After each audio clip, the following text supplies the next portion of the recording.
Second episode की starting में हमें जिन्वू और बाकी सभी लोग दिखाए जाते हैं जो कि सोच रहे होते हैं कि अब लोग हम यहाँ से कैसे निकलेंगे। वो लोग यहाँ पे फंस चुके हैं। तभी उनका लीडर सॉन्ग ये बोलता है कि कोई भी अपनी जगह से नहीं लेगा, सभी एक जगह पे खड़े रहे। तभी जिन्वू सॉन्ग के हाथ को देखता है जो कि उस बड़ी वाली मूर्ति के हमले से कट चुका होता है। वो सॉन्ग के हाथ पे पट्टी बांधता है और तभी हमें जूही भी दिखाई जाती है जो कि एक हीलर होती है, लेकिन वो काफी ज्यादा डर जाती है इस सब चीज को देख। तभी सॉन्ग जिन्वू से बोलते हैं कि हमें यहाँ के रूल्स को फॉलो करना होगा, तभी हम लोग यहाँ से जिंदा वापस जा पाएंगे, वरना हम सभी लोग यहाँ पे मर जाएंगे। ये सुनने के बाद जिन्वू समझ जाता है कि ये बड़ी वाली मूर्ति ही इस जगह की देवता है। यहाँ पे एक बंदा परेशान हो जाता है, एक हंटर, और बोलता है कि मैं अपनी पावर से यहाँ से निकल जाऊंगा। वो अपनी पावर का यूज करके इन बड़ी वाली मूर्ति को हराने के लिए भागता है, या फिर कहूँ एस्केप करने के लिए। तभी बड़ी वाली मूर्ति अपनी आंखों से फायर का अटैक करती है और उस बंदे के 2 टुकड़े हो जाते हैं। ये देख के सभी लोग घबरा जाते हैं। जिन्वू सोचता है कि ये मूर्ति चाहे तो हमें एक ही बार में मार सकती है, लेकिन ये हमें मार क्यों नहीं रही है। यहाँ पर जिन्वू समझ जाता है कि अगर हम यहाँ के नियम को फॉलो करेंगे तो हमें कुछ नहीं होगा, अगर भागने की कोशिश करेंगे तो ये मूर्ति हमें मार देंगी। तभी जिन्वू वहाँ के नियम को याद करता है, जिसमें होता है कि पहला नियम होता है कि देवता का सम्मान करो। तब जिन्वू सभी लोगों से उस मूर्ति की सम्मान करने के लिए बोलता है। सभी लोगों से बोलता है कि नीचे झुक के इसका सम्मान करो। सभी लोग अपना सर झुका के मूर्ति का सम्मान करते हैं। तब वो मूर्ति खुश हो जाती है, मतलब बत्ती सी दिखा देती है। उसके बाद वो मूर्ति इन लोगों को कुछ नहीं करती, सब लोग खड़े हो जाते हैं और शौक से देखते हैं। तभी मूर्ति दोबारा जिंदी होती है, मूर्ति इनकी तरफ आने लगती है। तभी सब लोग डर जाते हैं। जिन्वू समझ जाता है कि अब उन्हें दूसरे नियम को फॉलो करना होगा, जो कि दूसरा नियम था कि देवता की तारीफ करो। और यहाँ पे सभी लोग सब डरने लगते हैं। और यहाँ पे एक हंटर यहाँ पे बैठ के देवता की तारीफ करने लगता है, जैसे ह्यूमंस की करते हैं, लेकिन वो मूर्ति को कुछ भी फर्क नहीं पड़ता। वो उसे एक ही बार में कुचल के मार देती है, जिससे और लोग बाकी ज्यादा और भी डर जाते हैं कि अब क्या करना चाहिए।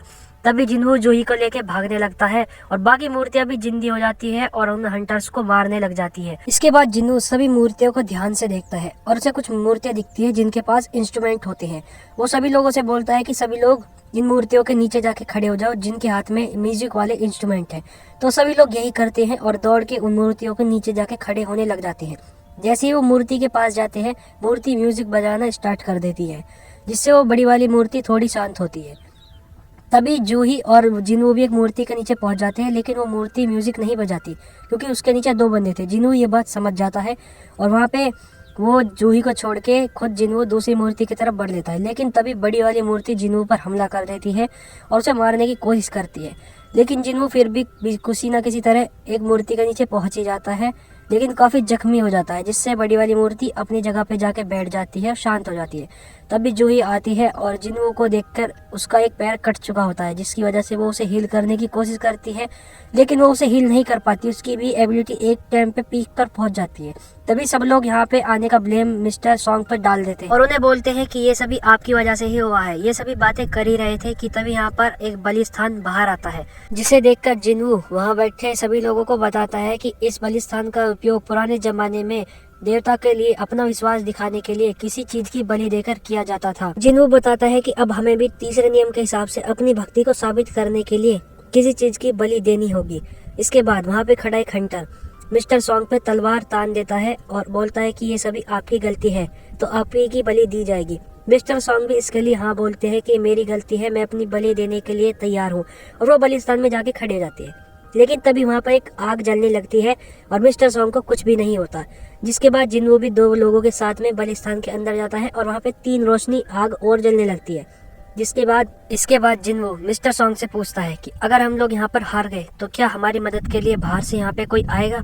जिसके बाद मिस्टर सॉन्ग बताते हैं कि पोर्टल्स को पूरी तरह से खुलने में 7 दिनों का वक्त लगता है और 7 दिनों के बाद पोर्टल के अंदर के मॉन्स्टर धरती पर आ जाते हैं। और इसी वजह से अगर पोर्टल 7 दिनों के अंदर बंद नहीं हुआ तो कोई ना कोई बाहर से पोर्टल के अंदर मॉन्स्टर को चेक करने के लिए जरूर आएगा और तभी वो हमारी मदद कर पाएगा। जिसके बाद जिन्वू समझ जाता है कि अगर वो यहाँ पर हार गए तो ये पोर्टल पूरी तरह से खुल जाएगा और ये मूर्तियां धरती पर जाकर तबाही मचा देंगी। उसके बाद सीन शिफ्ट होता है और हम जिन्वू की बहन जिन्हा को देखते हैं और जिन्वू की माँ को भी देखते हैं, जो कि एक बीमारी से बहुत ज्यादा बीमार होती है और उन्हें बिल्कुल भी होश नहीं होता। वहीं दूसरी तरफ जिन्वू बाकी सभी हंटर्स को भी पोर्टल के अंदर बुला लेता है, यानी कि बोलो बलिस्थान के अंदर बुला लेता है। और तभी यहाँ पर ब्लू कलर की रोशनी वाली लाइट जलने लगती है, या फिर बोलूं आग यो इनके अराउंड जलने लगती है और तभी यहाँ का दरवाजा भी खुल जाता है और इसी के साथ काफी सारी मूर्तियां भी इन्हीं की तरफ बढ़ने लगती है। जिन्वू बताता है कि अगर हम इन मूर्तियों को एक साथ देखते रहेंगे सभी मूर्तियों को, तो ये मूर्तियां हमारी तरफ नहीं आएंगी। तो इसलिए सारे हंटर्स उन मूर्तियों को देखते रहते हैं। लेकिन उनमें से एक लड़की काफी ज्यादा डर जाती है और भाग जाती है। गेट पे खड़े गार्ड्स भी उसे कुछ नहीं करते। उसके बाद जिन्हों देखता है कि यहाँ पर टाइम के साथ वो ब्लू वाली आग भी कम हो रही है। जिन्हों समझ जाता है कि इस गॉड्स ने बाहर का दरवाजा इसलिए खोला है ताकि वो हमारी भक्ति देख सके कि हम यहाँ पर रुक कर अपनी भक्ति साबित करेंगे या फिर यहाँ से भाग जाएंगे। इसी चीज से हमारा सच्चा भक्त होने की पता चलेगी। तभी एक बंदा जो कि जिन्हों के पास खड़ा था वो भी जिन्हों को छोड़ के बाहर भाग जाता है। जिन्हों सबको भागने के लिए मना करता है और बताता है कि जैसे हमें ब्लू लाइट बुझ जाएगी उसके बाद हम लोग शायद यहाँ से बच जाएंगे और बाहर जा पाएंगे। यहीं पर मिस्टर किम जो कि जिन्हों को बिल्कुल बेकार समझते थे वो जिन्हों की होशियारी को देखकर उसकी काफी ज्यादा तारीफ करते हैं। लेकिन वो भी अपने परिवार का बहाना बना देते हैं और उसके बाद यहाँ से चले जाते हैं। और यहाँ पर सिर्फ 3 ही लोग बचते हैं, मिस्टर किम, जूही और जिन्हों। जिसके बाद मिस्टर किम जूही से बोलते हैं कि तुम जिन्हों को लेकर यहाँ से बाहर चली जाओ। यहाँ पर अगर हम में से एक भी खड़ा रहेगा तो वो दरवाजा खुला रहेगा। तभी मिस्टर सॉन्ग जूही से जिन्हों का ध्यान रखने के लिए कहते हैं और उसे बोलते हैं कि उसे ध्यान से बाहर ले जाओ। लेकिन तभी जूही के पैरों में कुछ हो जाता है और वो वहीं पे ही गिर जाती है।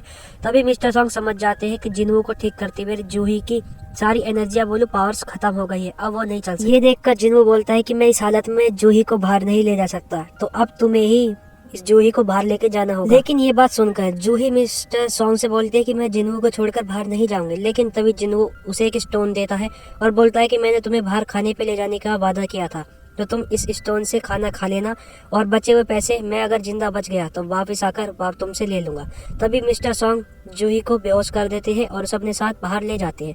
तभी बाकी सभी मूर्तियां जिन्हों की तरफ बढ़ती हैं और वो सभी मूर्तियां जिन्हों पर हमला करने लगती है। इसी के साथ जिन्हों का एक हाथ भी कट जाता है और उसे अपनी फैमिली की याद आने लगती है। तभी एक मूर्ति उसे तलवार से बिल्कुल मारने वाली होती है। तभी जिन्हों अपने मन में सोचता है कि काश उसे जिंदा रहने का एक और मौका मिल जाता। लेकिन तभी एक नोटिफिकेशन आती है जिसपे लिखा होता है कि अब तुम प्लेयर बनने के काबिल हो चुके हो, क्या तुम इसे एक्सेप्ट करोगे? और तभी जिन्हों बिना कुछ सोचे उस चीज को एक्सेप्ट कर लेता है। और इसी एंडिंग के साथ सोलो लेवलिंग का एपिसोड 2 की भी एंडिंग होती है।